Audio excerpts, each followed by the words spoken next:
Welcome to this week's edition of the Weightlifting Platform, where part of the Spanish-speaking world, leviamentos de pesas, and the other half, halterophilias. Why can't we all just get along? The Weightlifting Platform is brought to you by the Panamerican Weightlifting Federation. I'm your host, Richard Mason. On this week's show, Rayan Cupid will join us to talk about the struggles and the successes of her weightlifting career representing St. Vincent and the Grenadines. For our tip of the week, Colombia's Manuela Barilla will let us in on some high-performance athlete tips, as well as some tips for newcomers. And our regular feature, Good to Know, Lydia Valentin's first Olympic podium. But first, here are the headlines.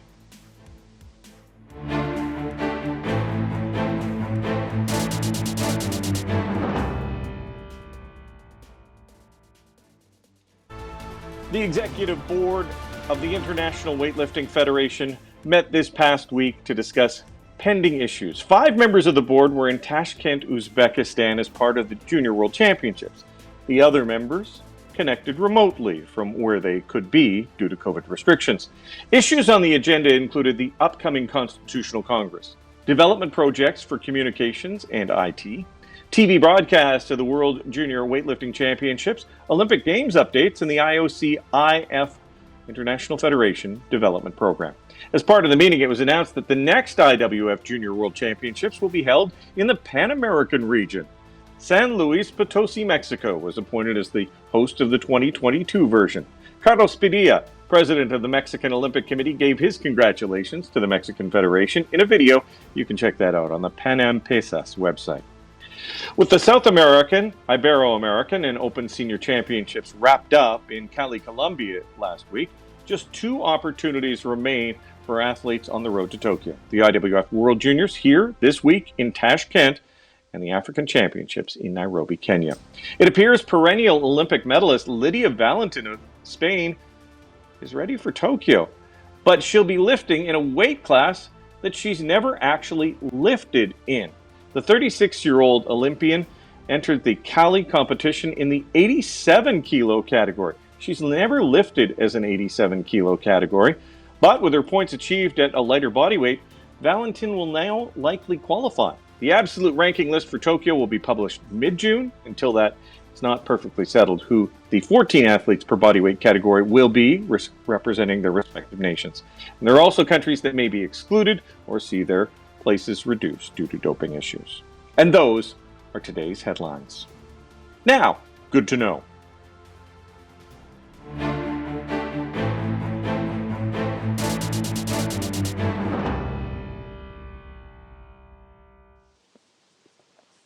Did you know that Lydia Valentin of Spain has won 3 medals at 3 Olympics?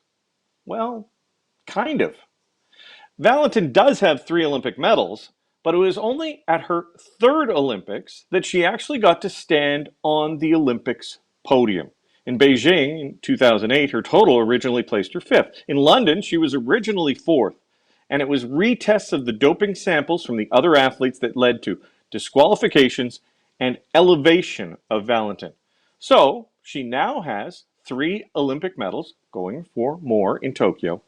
But the first one she ever received, and the first time and only time she stepped on a podium, was in Rio in 2016, with the Beijing and the London medals arriving after. That's good to know. Now it's time to talk.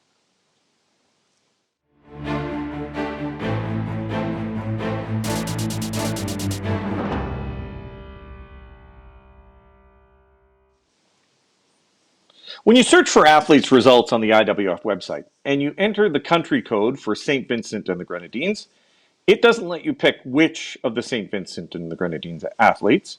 It automatically sends you to one person. Rayan Cupid has been competing internationally for 4 years, including 2 Senior Worlds appearances and 2 Pan Am Championships. But there's a lot more to that story. Welcome to the program. Hi, thank you for having me. Hey, thank you. So let's do the origin story, as they call it now in movies. We'll go back and find out, how the X-Men started. We'll find out how you started. How did you first get started in weightlifting? Crazy journey. I was into athletics originally and dance all at the same time. I up until about 18.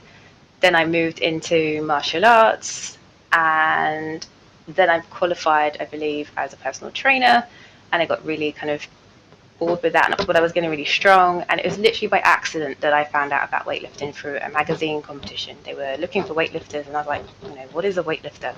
And I just showed up at this competition and literally called them up because I just felt like I needed to go to this comp. And I just had the best time where they just tested out your strength, like broad jumping, how high you can jump, whether you could squat. And I wanted to know where it would progress from there. I didn't win. One of the reasons was I was a good athlete, but I was too old. So I think I was about 27 then. But then I found a local club and showed up every day. And I met my very first coach, George Manners, there. And then that was it. I never stopped. Now, you compete for St. Vincent and the Grenadines, but you were educated in London. A fascinating education, at least when I look at it. I'm like, wow, art and design, so fun. Mental Thank you. health nursing. Wow, those are two things that are completely different. Your coaches it was in England? Where do you call home? Where do we find you? Where do we send your mail? London. I was born here in the UK, so I get my Vincentian heritage from both my parents are Vincentian. Now, is that difficult? Is that a problem? Not when the Olympic Committee from St. Vincent and the Grenadines calls you and says, we need to sit down and talk in the boardroom. Can you be here at 4 o'clock today? Are there challenges like that with competing and training abroad from your natural country? Um, Absolutely, because in some ways I get ignored a lot. There's a kind of an unsaid rule that you're an outsider, you're a diaspora Vincentian, you're not from the island, and so there's been contention over the time. At least that's how I feel. But nonetheless, it's my parents that have instilled this proudness of being Vincentian, and the reason why I became a weightlifter for them was to just show people that the island does have talent, whether we were born on the island or whether our parents gave birth to us. And I just saw an opportunity through my coach to do something that's never been done before, and that's be a weightlifter, St. Vincent, as a female, first ever. Awesome. Now, we always talk about challenges that the athletes have run into, bad performances on the platform. But you've run into a number of challenges as a late starter in the sport, as a mom, as a female athlete, as a person of color. That's a lot to take on with one set of shoulders, one person to do it. How do you do it? And how do these issues kind of affect your ability to perform for St. Vincent and the Grenadines? I think I don't know. I've got a strong head on and a strong heart, and if I put my mind to something, I'm going to see it through to the end. So obviously, I genuinely fell in love with the sport, but whilst falling in love with the sport, I felt very unsupported, and sometimes it would reflect in the fact that you don't have enough time because you're a parent, you don't have enough time because you work, you don't have enough time because of your age. And then there were times where, if I needed sponsorship, you're just not the right shade of brown for me to put you on my supplement profile page or whatever. I've actually had those conversations. So even though that's happened, I'm like, okay, fine. But I'm here. I'm here now, and I'm not quitting. So, and I've got a little one to show that dreams are possible. So I just do what I can, what's within my power, and hope that that's enough. Sounds like the best attitude. Now, back to the platform. We have to talk about that. First time I saw you lift was in Gold Coast at the Commonwealth Games. You placed seventh in the 75s. Great Britain's Emily Godley won gold. What was that was your first, and I say a multi-sport games is a really different experience from just a weightlifting meet. Um, Yes. how did that feel at Gold Coast? Did you enjoy the extra pressure, all the stands, all the lights, all the people, or do you just want to find a nice place where you can just lift? Um, it was a great experience in terms of once in a lifetime, if anything, from the age that I started. I don't think I really let the stage bother me in that sense. I wish I could have done a better performance at the time, but for it being my first experience, I think I coped pretty well with the vastness of that event. And it was great to see all the other sports as well. Like it just put you in that mindset of imagine if I just keep going where I could be and actually be a medal hope one day. So yeah, it was that was my first experience really. Now, one of the last Olympic qualifying events that happened before the pandemic was the 2020 Rogue Challenge at the Arnold Sports Festival. You placed third. Yes, Congratulations on the podium. Now, thank you. did you sense that this was going to be the beginning of a weird chapter in sport worldwide? Did you see the black cloud coming in over Columbus that was the pandemic? I did because I'd literally, I think, about 6 weeks been to Rome beforehand, or maybe 8 weeks, and then you heard kind of the rumors about it being difficult to travel, people are getting sick, and I was like, right, this is my like sixth event to just show up because I'm going for the tripartite part for the Olympics, and so I was like, I just need to go, like no matter what it is, just get there and lift and put a total, and then just go for it. But it was very weird because the Arnold's events itself wasn't like what it would have been, the year before because it was reduced in numbers. Lots of people were wearing masks. Everyone was quite starting to get very careful around that time. But yeah, it was a very strange time, unfortunately. But I was fortunate to do it. Arnold before with full crowds, and it is just a carnival of strength. It is overwhelming to me with Right. all the sounds, all the people, everything. You need to go back. Um, Yeah, there are a definitely. number of different ways to qualify for Tokyo, including spots for athletes from smaller countries that could use an Olympian as a role model for future sport development. We talked about it a little, the tripart invitations through universality. What are your odds for Tokyo? Either through the tripartite or a regular, normal, weird uh, qualification system that we've got. So the normal, weird, regular qualification system that we have, I think I'd be too low down in the rankings at this level. Okay. But in terms of my visibility as a tripartite athlete, where the criteria is to show up, show that you have an interest in the sport, and I think I've done that above and beyond by going to the gold events, doing my best to sustain a good total and just be a representative of St Vincent. And I think I've done that. So fingers crossed on those merits, I should get there. Well, your Rome performance was a gold level event. Your Rome performance speaks very well of you, as does some of these other events that you medaled at the Arnold for crying out loud. So And the that puts you in good internationals as stead. well. The British International Open. Yes, I got bronze. Yeah. good for you. Now, was that a commute? Was that a subway ride for you? It was an hour drive, maybe. Actually, no, it was in Oh, Coventry, so it was okay. 3 hours. It was 3 hours. Oh, an international event in Coventry. Yeah. Thank you very much for taking the time. Now, don't go away.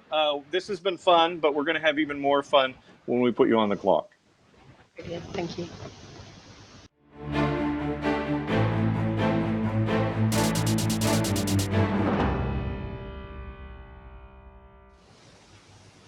Okay, you've seen how we do this. We're going to put up a 1 minute clock. We're going to ask you questions to get to know you better. Some of them are weightlifting related, some are not. Some are silly, some are serious. Strap yourself in. Here we go. In three, two, one. Worst habit that you've picked up in Britain? Drinking coffee. Coffee. Okay. Your favorite dish growing up? Oh, that's hard. Aki and saltfish. Okay. Okay. Favorite visual artist? Oh, at the minute, hosting Ho Shing Ho, if I can say her name correctly. She's a sculptor, so yeah. I'll look that up. If you could live your life over, what age would you start weightlifting at? Oh, 12. 12. Okay. Did you meet Arnold Schwarzenegger in Columbus? Yes, I did. He was kind of like 3 rows in from the stage, so yeah, I did see him. Awesome. Most important personal lesson that you've learned from the pandemic? Uh, just keep your head down and, focus on your own mental health. Don't be disturbed by the things that you can't control. One last one. In one word, how would you like your daughter to describe you? Or ambitious. Awesome. Very much appreciate you taking the time to talk with us. Best of luck in Tokyo and beyond. Thank you very much. Thank you for having me. Thank you. Now it's time for the tip of the week.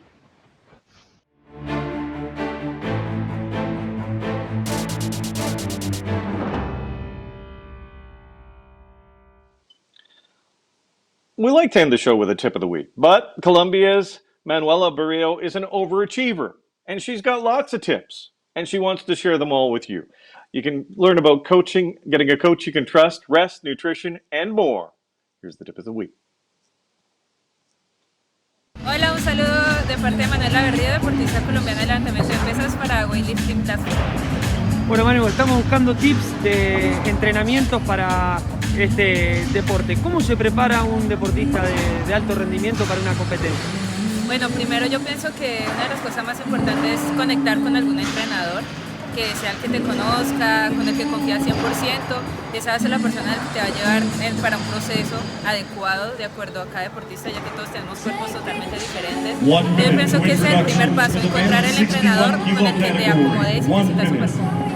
La mentalidad, ¿cómo se prepara? ¿Se trabaja junto con el entrenamiento?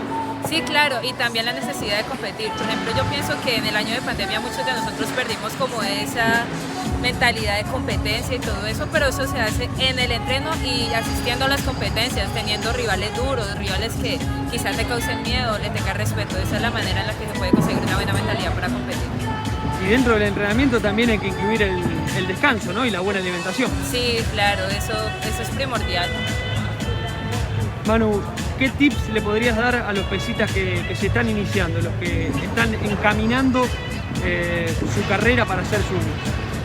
Bueno, el primero es que en este deporte hay mucha gente, no es un deporte que tiene pocos participantes. El segundo es que es potencia. Y el tercero es que se metan ahí, compitan, que se le midan al reto, que le hagan y vuelvo y repito, el entrenador, consigan un entrenador en el que ustedes confíen ciegamente, es que de esa manera es la que van a llegar muy alto. That's the program. Thanks for joining us for this week's edition of the Weightlifting Platform, brought to you by the Pan American Weightlifting Federation. If you like what you see, please bookmark us here on YouTube. You can also like the IWF on Facebook. Tweet out to the IWF. It's IWFNET on Twitter. I'm Richard Mason. Good lifting.